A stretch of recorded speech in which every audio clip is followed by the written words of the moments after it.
Hola, buenas noches. Estamos aquí iniciando transmisiones este martes 29 de mayo.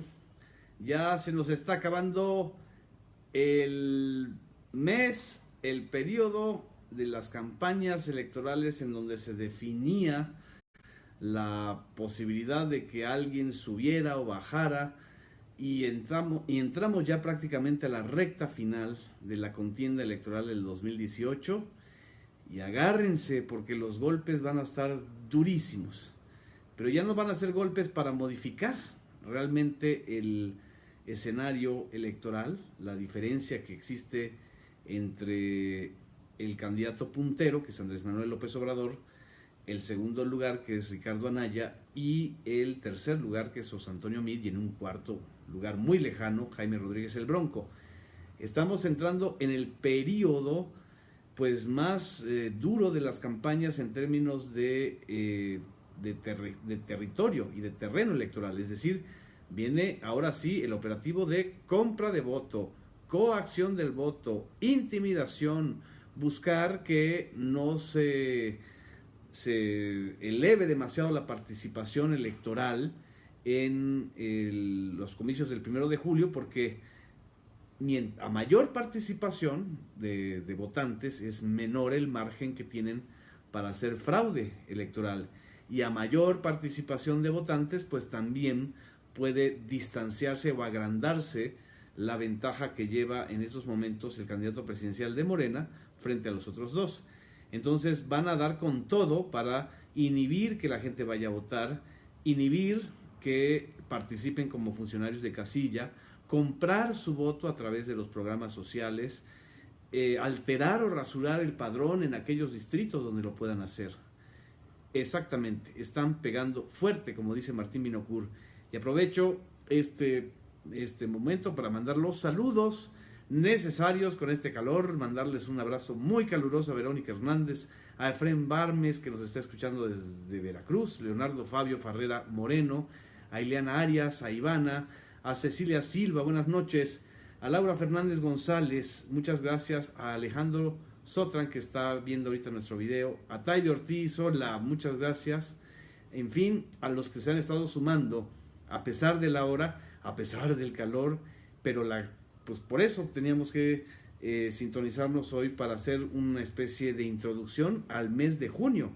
Ya prácticamente nos queda nada más un mes de campañas, 30 días, 31 días de campañas electorales, pero además contando la veda electoral, que va a ser una semana, unos días antes, pues en efectiva son 3 semanas de campaña, y por eso ustedes están viendo esta intensidad del ataque del PRI hacia candidatos de Morena, como la candidata a senadora Nestora Salgado, ex líder de la Policía Comunitaria de Guerrero, presa política del gobierno priista de Guerrero y del gobierno federal priista de 2013 a buena parte de 2015. Estuvo presa 2 años, 8 meses por un delito que no cometió y que ahora los priistas le están reviviendo como si fuera, pues como si hubiera que ignorar que hubo 3 jueces que ya la exoneraron, como si hubiera que ignorar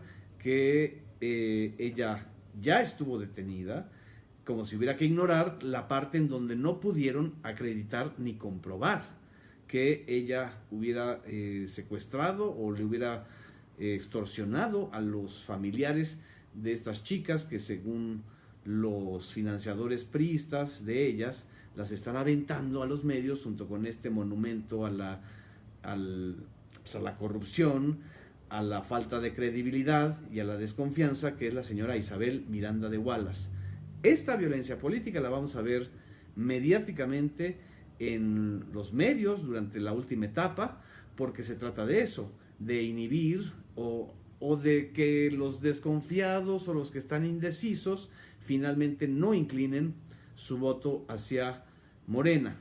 Esta violencia política y mediática del priismo pues también va dirigida a rescatar la posibilidad de que los priistas sean la segunda fuerza electoral y política en el Congreso, y no solamente la tercera fuerza, porque así como están las cosas, y según los estudios y las encuestas que se han hecho, el fenómeno López Obrador puede provocar que sean mayoría cómoda en la Cámara de Diputados, en el Senado y en varios congresos estatales donde van a haber elecciones para gobernador y para legisladores locales. Entonces, también van a aventarse contra el jefe de las autodefensas de Michoacán, el doctor Mireles. También se van a aventar contra los maestros de Oaxaca, que como todos sabemos, cada mayo, cada junio hacen movilizaciones, sobre todo en la sección 22, y le van a aventar el muertito a el movimiento de López Obrador. Es parte de la contienda. Lo que no sabemos y lo que no veo es qué puede hacer Ricardo Anaya, aparte de, pues, de sobarle la espalda a Margarita Zavala o de tratar de rebasar a Mid por la izquierda de López Obrador, porque lo que ha estado haciendo Ricardo Anaya es en buena medida comprar o más bien copiar muchas de las frases de López Obrador. Estoy leyendo una pregunta que me hace un colega mexicano desde Uruguay, que si es verdad que es falsa la dirección del INE que dio para el voto de los mexicanos en el extranjero. Ya el INE, por cierto, dio información sobre esto en un comunicado que al final de la transmisión se los voy a comentar y a leer de manera muy escueta. Los mexicanos residentes en el extranjero no deben temer y deben ejercer su derecho al voto. Son muy importantes, son 180,000 votos o más que en este proceso electoral van a contar mucho.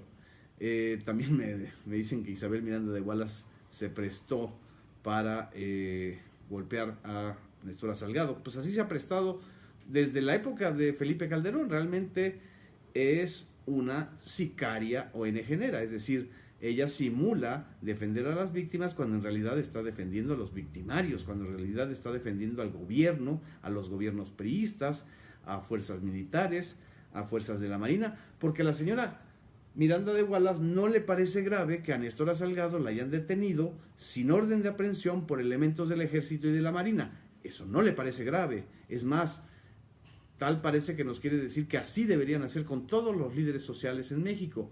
Hacia allá va la violencia política de esta etapa en el proceso electoral, a una violencia de intimidación y de eliminación física, desgraciadamente, para los liderazgos sociales que están buscando posiciones en los congresos estatales, en los municipios y en el Congreso Federal, por supuesto. No en balde también van a meter en este mismo paquete el caso de Napoleón Gómez Urrutia, que ese merece que lo analicemos de otra manera. Pero aquí, en este sentido, lo que se viene es una violencia política que ha estado desatada. El día de hoy, en el blog Homo Zapping y en la revista Proceso, publiqué un artículo que retoma estos datos muy interesantes de la consultoría Etelect. Es www.etelect.com. Aquí tengo la portada del estudio. Y ellos están hablando de que hasta mayo del 2018 se han registrado 102 asesinatos contra políticos y candidatos de todo el país, de los cuales 60 eran candidatos ya, 16 precandidatos, pero además de estos asesinatos, y de los cuales el 83% han sido ejecuciones al estilo del narcotráfico, se han registrado 357 agresiones globales contra políticos y candidatos. El 72% de estas agresiones se han dirigido contra políticos de oposición.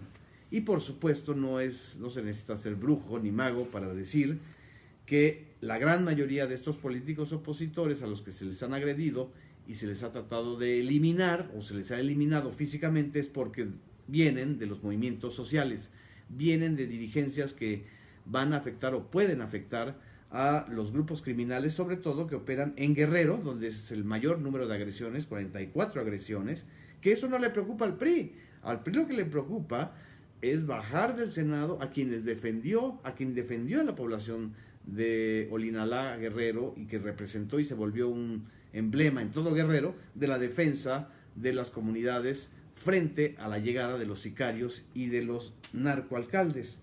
En Michoacán también son 21 agresiones, en Oaxaca son 32 agresiones, en Puebla 47 agresiones. En Puebla también hay muchos líderes sociales que están buscando candidaturas al Congreso Estatal, al Congreso Federal y a presidentes municipales. En Veracruz, que es el reino de Yuneslandia, y que ahora está muy mencionado Veracruz porque ahora sí ya hallaron a Karime Macías. La señora tuvo 6 meses para pasearse en Londres, gastar 1.600.000 pesos diarios, según la nota que hoy filtró la Fiscalía de Veracruz. Pero ahora sí la están buscando, pero no les preocupa que hayan 33 agresiones contra candidatos en este periodo, entre octubre y hasta el 26 de mayo de este año. En el Estado de México también se han incrementado las agresiones, 31 agresiones según este mismo reporte.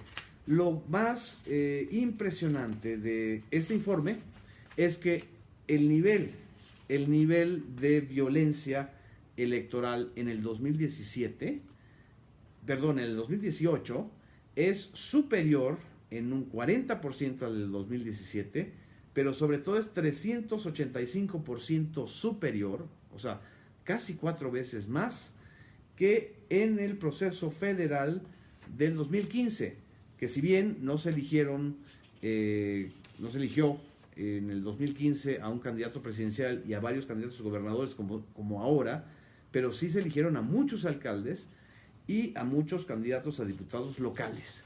Esto es justamente lo que más preocupa, y en lo personal quería yo compartírselos, porque la violencia física que termina en la ejecución, a esa violencia la antecede la violencia verbal, y a esa violencia la antecede el tratar de incendiar y de polarizar el clima de las redes sociales. Y esta, que es una red social, y hablándoles a ustedes que son, no voy a engañar a nadie, la gran mayoría apoyan a López Obrador y también algunos apoyan a Anaya, no vale la pena estar agrediéndose y mucho menos cayendo en provocaciones de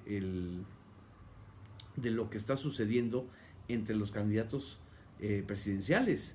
Nosotros no tenemos por qué caer en esos niveles de lodo y de campaña de lodo contra los adversarios, porque a final de cuentas sí está en juego un cambio real en el país, pero a final de cuentas adversarios y no adversarios vamos a tener que construir este país todos. En fin, me están comentando que lo del Enrique Peña Nieto, su respuesta a Donald Trump, pues ahora sí, Enrique Peña Nieto se vio muy, muy machito contra la 20ª declaración de Donald Trump, en donde dice que los mexicanos debemos pagar el muro. Ahora por primera vez pronunció y redactó la palabra never, Enrique Peña Nieto. Uy, qué gran presidente que a estas alturas, después de año y medio de presidencia de esta rata inmunda, ahora sí se atreve a decirle never. En fin, y en este último periodo de la campaña vamos a ver también esto que se llama la operación de compra y coacción del voto, el clientelismo electoral.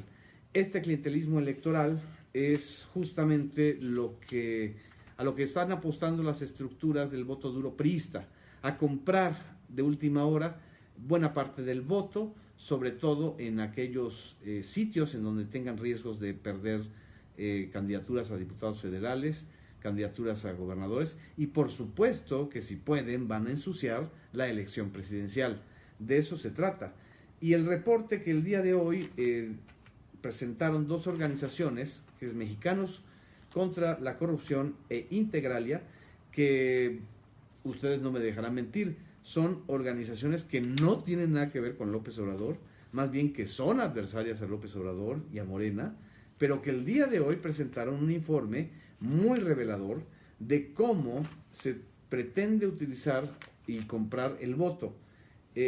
María Amparo Casar y Luis Carlos Ugalde, personajes que pues, no tienen nada que ver con López Obrador y mucho menos con Morena, hoy advirtieron que son 15 veces más lo que se gasta del dinero que oficialmente se reciben en las campañas electorales. Por ejemplo, si el tope de gastos de campaña para gobernadores de 470 millones de pesos, como fue en el caso del Estado de México, en realidad se están gastando 10, 15 veces más, y en algunos casos 10.